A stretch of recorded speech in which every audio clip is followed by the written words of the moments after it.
Okay, good afternoon guys. Ngayon mag-update sa ating mga tanim. I-update natin ang mga tanim. Nandito po tayo sa ating munting greenhouse. Ito po ang ating munting greenhouse.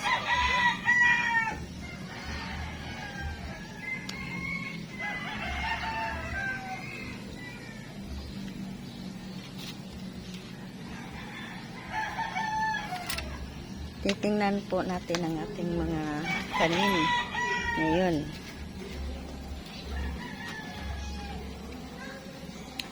Okay guys, ito na po ang ating mga tanim ngayon.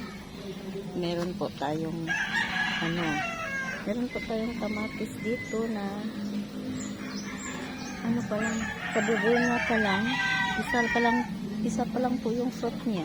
Ay, dalawa pala. Ayan. Ito pa yung fruit niya. Maliit pa lang yung fruit niya. Isa pa lang ang fruit natin sa ating kamatis. Meron po tayo.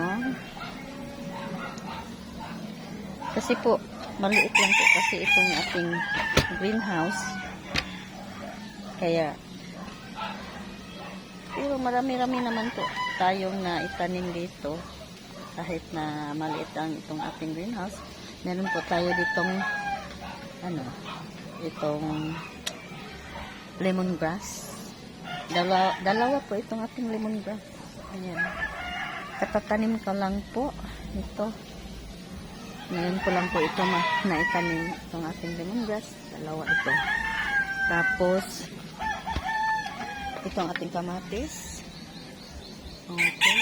Mahaba na siya. Mahaba ng ating kamatis. Saka, konti na lang itong ating pichay kasi ito yung mga pichay natin. Ayan. Kukunti na lang po itong ating pichay kasi kinuha.